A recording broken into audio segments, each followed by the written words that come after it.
Welcome to the ABQ show. I'm your host, Wally Drangmeister, and this is a show where we visit with people in Albuquerque that are making it happen and making it a great place to live. And my guest today is State Senator Daniel Ivey Soto. Senator, welcome to the ABQ show. Thank you so much. Appreciate being here. Well, it is a busy time of the year. The legislative session is getting ready to happen. I really appreciate you taking time to visit with us. Senator, tell us what's your district that you represent? How long have you been a senator, and how'd you get into the I won't call it a business, the vocation of serving the people of New Mexico? Certainly. So my district is, I'm a state senator for District 15. Which, whenever we go to meetings, everybody gives their number, and of course, nobody knows where that is, right? And so the district is the near Northeast Heights area of Bernalillo County. And basically, I go from Carlisle up to Wyoming, and from Academy down to Manal. Okay. And then I drop down at Louisiana, and so I take in ABQ Uptown and Windrock, but I don't have Coronado. Okay. And then I have the neighborhoods just to the east of that. Yes. And so, it's a great district. It's, I think, the third most compact of the Senate districts in the state. So you can actually walk your district, not like some of those people in rural New Mexico that the average voter is 5 miles apart for them. Not only can I walk my district, but my constituents expect to see me. And whereas some of my colleagues will go to a county commission meeting or city council meeting, I go to neighborhood association meetings. Okay, yeah. And so, but also the district, it's rated as a swing seat. Right. It was previously represented, Skip Vernon as a Republican had the seat, Diane Snyder after that had the seat, and then Tim Eichenberg got the seat, and of course he's a Democrat. And then when he was running for re-election, after the primary, he pulled his name off the ballot. Mm-hmm. And did so due to some family issues of someone who had some health issues that he was having to care for and whatnot. And so, I got a number of phone calls at that point asking me if I would put my name in. Right. And the decision was to be made by the Central Committee.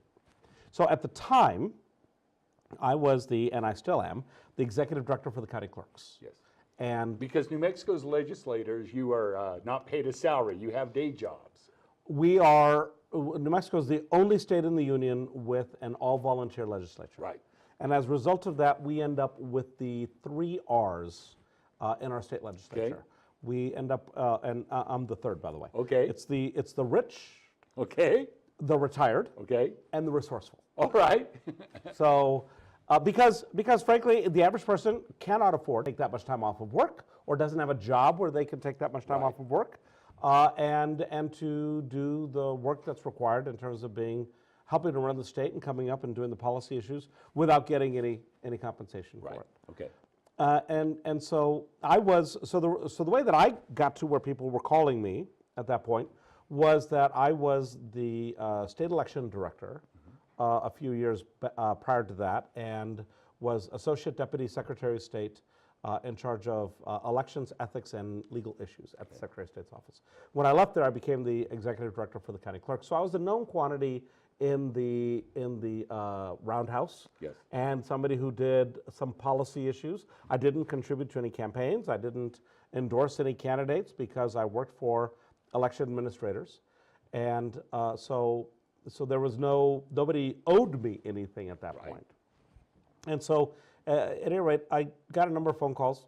My wife and I discussed whether it would be a good idea. We both agreed that really nothing good could come from my running for office. Yes.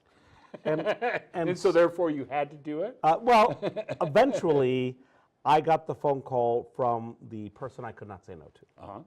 And we all have somebody that we can't say no to. And so that person called me, and so by then 2 other people had expressed an interest in the position, and we showed up for the meeting of the County Central Committee members who are going to be making a decision. Right. And by the time they ultimately voted, I was the designee of the party to go on the general election ballot. Right. And the decision was made by 1 vote. Okay. Wow.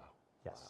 So every vote counts. Yeah, yes. In fact, 3 people failed to show for that meeting today. And they could have made a difference. one They way or would the have other. made. Yeah. They would have made a difference. Now, exactly. how long have you been a state senator? So I've I been know a you state- guys serve 4-year terms. We do, and so I am midway through my second term. Okay, so you've been about, this will be going 6 years. 6 years. Yeah. This is my 7th session that I'm going into, and you know, and I've, you know, I don't need to be doing this. It's not, my identity is not wrapped up in it, but I do enjoy it. Yeah. I very much so. Yeah. Well, talk to us about, I know we have a new governor, we have new House members, we have a lot of challenges in New Mexico, we have some resources. What are you looking at? You know, what is your 50,000-foot vision of the session? What's important, and what are you guys going to be working on up there? Certainly. So, you know, there's been a lot of talk about the fact that we've got $1.2 billion new dollars Right. for this year, but that belies 3 things. Thing one that it belies is that we have a lawsuit dealing with funding for education, Right. and a judge that expects to see additional funding. Right. The second thing it belies is that while we were in an extended recession in New Mexico, we ended up having a lot of unfilled positions, Right. and also borrowing money from a number of segregated accounts. Okay. And so that deferred work is between those two. Right. Frankly, that's going to encompass at least 2/3, if not more, of the new monies. Right. And then the other thing is, once everybody heard that we had $1.2 billion, we immediately got around $18 billion of requests. And so even without the first 2 issues, we'd have to be cutting people in order to fund everybody. Right. Right. So it sounds like a lot of money, but when you look at the deferred maintenance that's happened, the sufficiency funding for education, and then trying to do a few new initiatives, there's really not that much there, Right. as it would seem. Yes. But we, you know, we need to work hard at it, and we need to make sure that we go forward. One of the interesting things about this year, not only do we have a new governor, but right around just under 1/3 of the House of Representatives is new. Right. And so they will, on the one hand, be providing a fresh view of how we do things. On the other hand, they're also trying to figure out where the bathrooms are, Yes. how a bill becomes the law, Right. you know, what the process is, and so that's going to present some interesting challenges during this session. Yeah. Even as the rest of us have an opportunity to learn from them and their fresh set of eyes on things. Well, one of the things that strikes me is the estimates of the number of bills that are potentially going to be introduced is staggering, considering you only have 60 days to deal with that. So Yes. what are your thoughts on that in terms of how you winnow such, you know, hundreds and hundreds of bills down to the ones that really need working on? What's your thoughts on that? Because that may be a bigger challenge than it's been in years. Thousands. Yeah. It'll be Oh, it'll be of- thousands, it'll be not just thousands of hundreds. bills. And you know, it used to be at one point. You know, my first year as state election director, the 2 bills that I got through that year were both House bills, and it was House Bill number 1156 and 1156 and 1155. Okay. Were the 2 bills. Right. Right. And so you know, lately, because we haven't had any resources, and the relationship between the House, the Senate, and the governor's office, between the 3, has been challenged at different times in different ways. Right. You know, we've been running sessions with maybe 500 or 600 bills. Right. But there was a time when we had 3,000 bills Okay. introduced. And once again, I think we're going to be returning to that. The challenge there is going to be to figure out which are the quality bills. You're going to have people who say, oh no, you have to listen to bills in numerical sequence. Right. Right? And the thing is, if you do it by numerical sequence, then you're not considering the quality of the bill itself. Right. You know, and you know, one of the must-pass pieces of legislation this year is going to be an ethics commission. Right.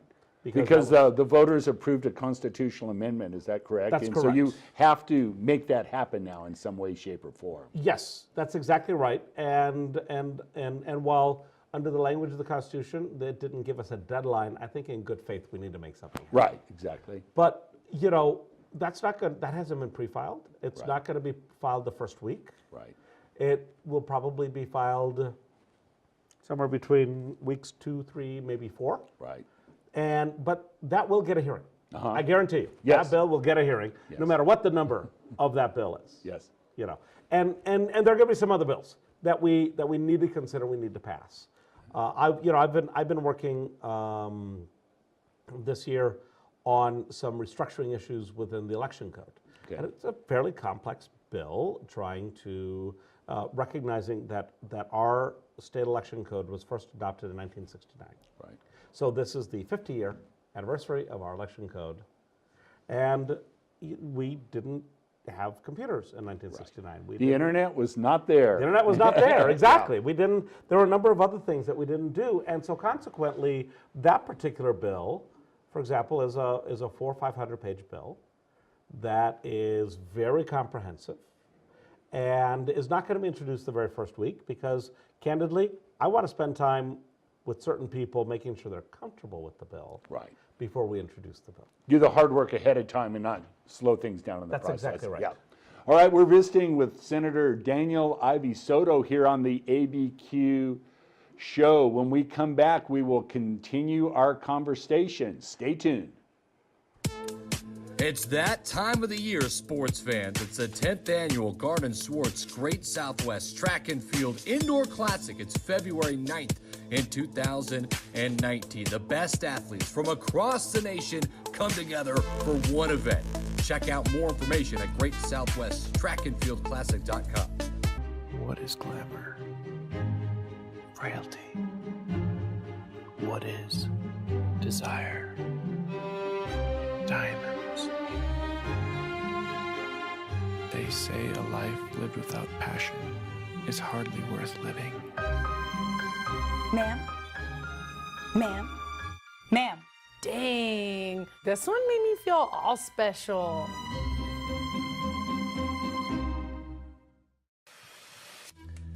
High school sports are back.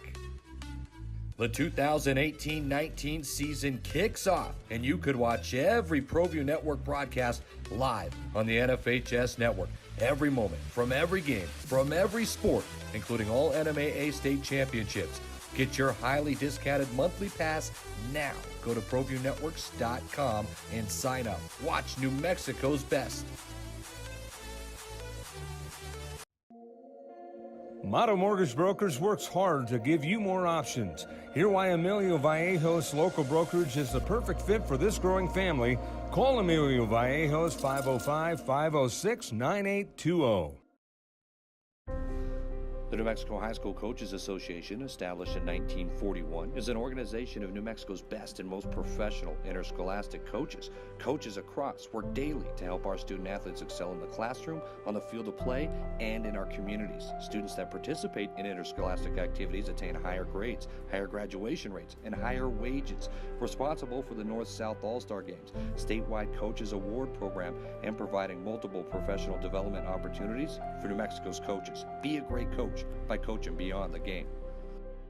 Dreamstyle Remodeling has been wowing homeowners in New Mexico since 1989. Selected as Best Custom Home Remodeler for 3 consecutive years by readers of the Albuquerque Journal, we're also your exclusive provider for top home improvement brands like Renewal by Anderson, Four Seasons, Blaze King, and many others. Founded and headquartered in Albuquerque, Dreamstyle Remodeling is family-owned and now employs more than 500 people across the southwestern U.S. In fact, we've helped more than 60,000 homeowners improve their home in New Mexico, Arizona, California, Idaho, and West Texas.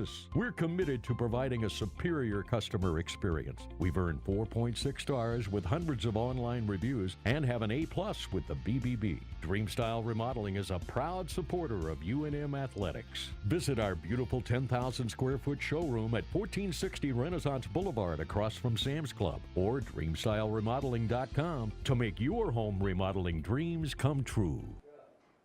Welcome back to the ABQ show. I'm your host, Wally Drangmeister, and we're having a lively conversation with Senator Daniel Ivey Soto.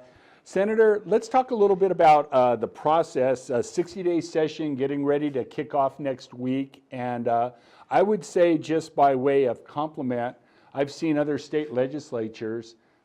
You guys are accessible. If you're a citizen that wants the legislature to know, or your individual legislators, you can make your voice known. What's the best way to do that with you from your constituents here in the Albuquerque area? Certainly. Well, so if you go to the legislative website, Yeah. nmlegis.gov, Okay. you can find your legislator there, or you can find me, whether I'm your Yeah. legislator or not. Okay. And it has contact information for us. My email is there, as well as phone numbers to reach me out of the session and during the session. Okay. We get a lot of phone calls, but we also do our best to try to respond to them.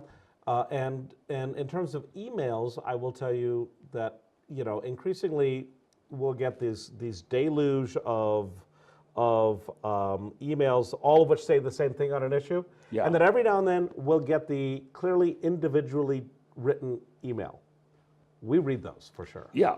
Yeah, and that's a good point. I know there's a lot of advocacy groups out there that have these long lists, and they send them an email and say, press this button and this email will go. Yes. So those whatever, 500 emails don't get 500 emails worth of attention from you. They'll get one, maybe more than one, but not as much as, like you say, that individual customized for you. Actually, if somebody puts 500 emails in my inbox, I will probably find the lobbyist for that organization and tell them they need to cut it out. Yeah, okay. Because I want to be able to have the real conversations with people who are actually writing me. Yeah.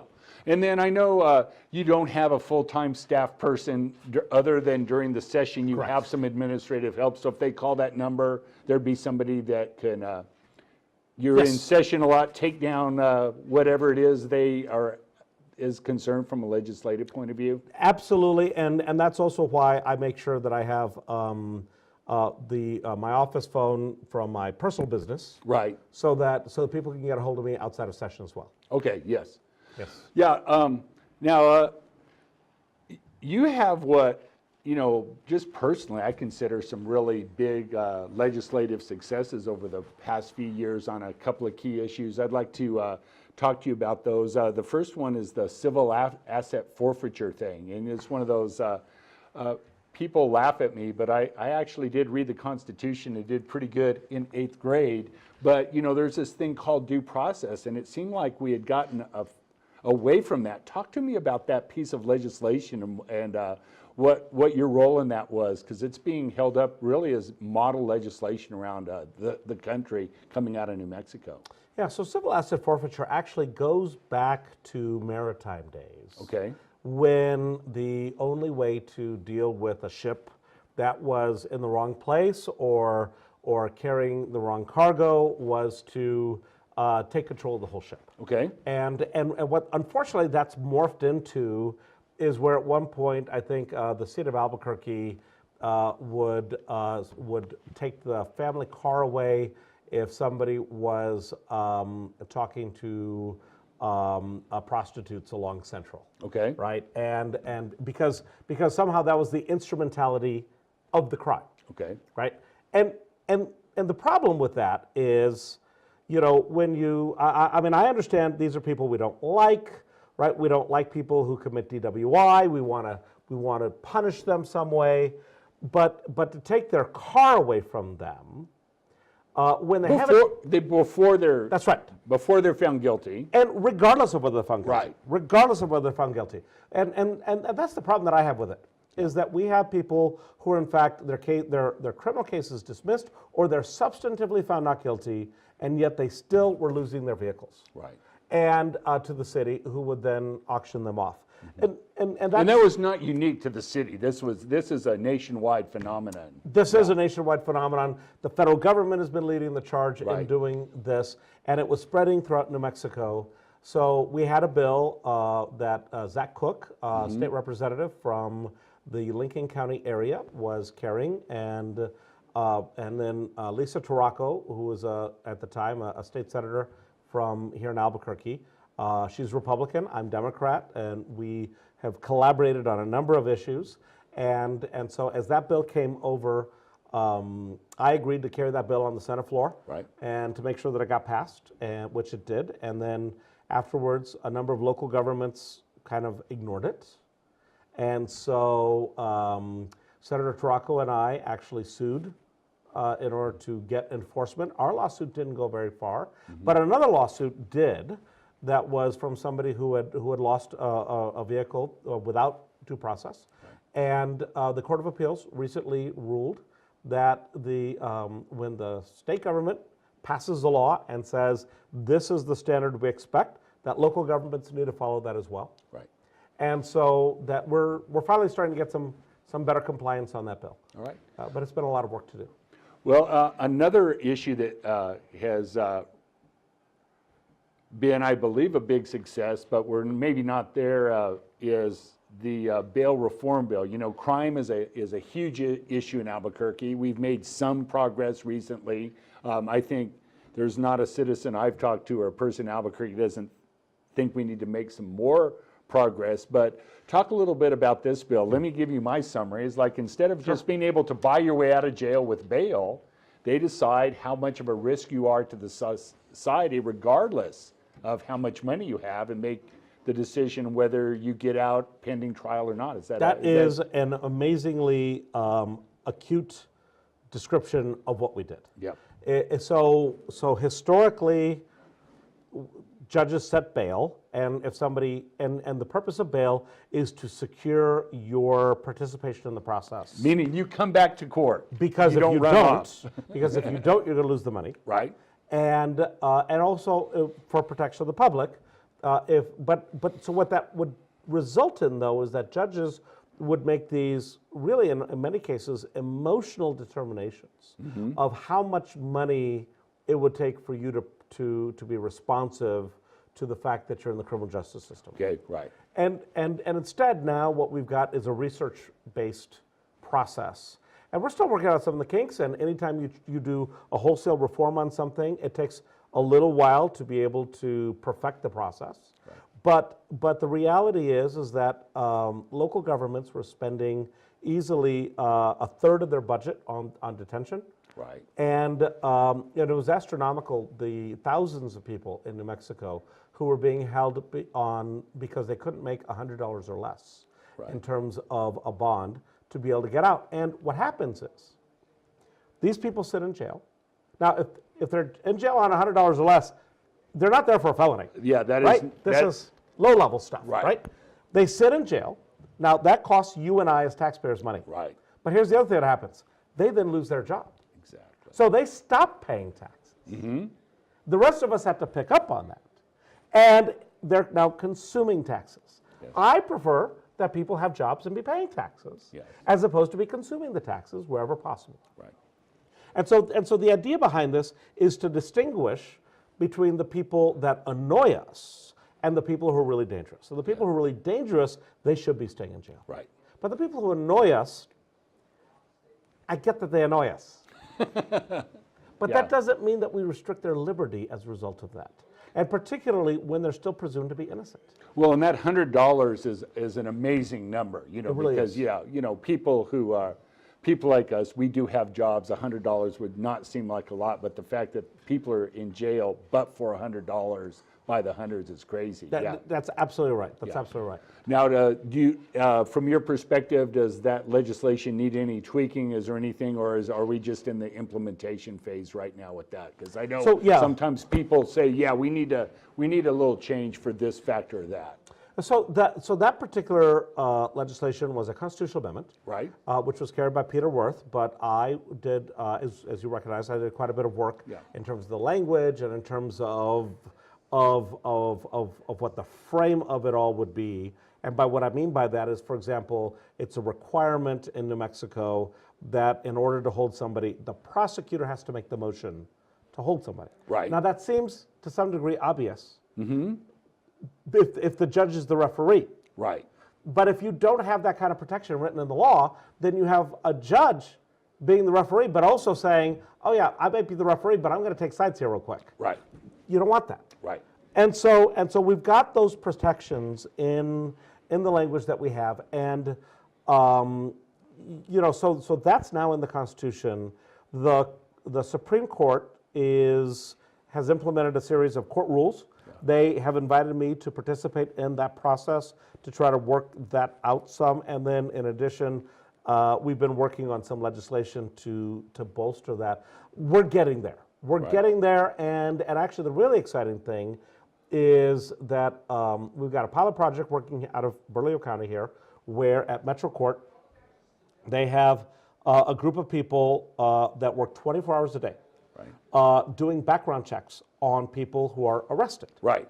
So that when a judge makes a decision, they actually have all the paperwork, they have all the information they need about what that person's history is, what their record is, what their challenges are. And it's been so successful that we are now, and those people, if someone has a totally clean record, and it's a nonviolent offense, they can actually make the decision, just let them out of jail.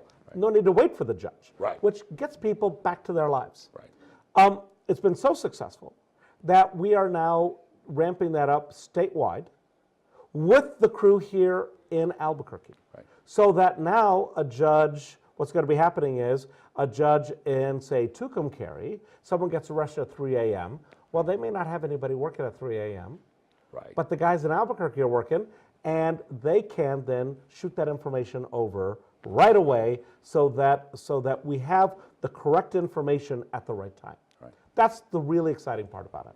Well, you know, crime is such an important issue in Albuquerque and New Mexico. Yes. You know, it seems like this is a hugely positive step to make sure that the resources are put where they're needed the most to keep crime down, and not that this is the only piece. Are there any other processes, bills that you're aware of that you think might get a good hearing, that might assist in the upcoming session with regard to crime, particularly in the Albuquerque area? So part of the criminal justice reform effort that we're doing, and interestingly, the criminal justice reform movement has been, Texas has taken the lead on this more than anybody else. And so is finding a way to really treat people much more humanely in the process, and that people respond back to that in an appropriate way. And so we'll be working on doing that. The other thing, by the way, is make sure you have a good economy. One of the things that I'm very proud about is one of the bills that I did a few years ago helped the public-private partnership at Winrock, so that project that was atrophying, and now it's vibrant, that's based on some legislation that I did that allowed them to be able to do some infrastructure work there. All right. Well, Senator Ivey Soto, thank you very much. It has been a great conversation. That's it for this segment of the ABQ show. As Senator Ivey Soto said, nmlegis.gov. Go there, look for your legislator, follow what's going along. Or come by and see us. Yeah, and come by, see them in Santa Fe. They are happy to see you. Yes, we are. All right, very good. Thank you. Stay tuned. Next week, we'll have another show. Until then, be careful out there.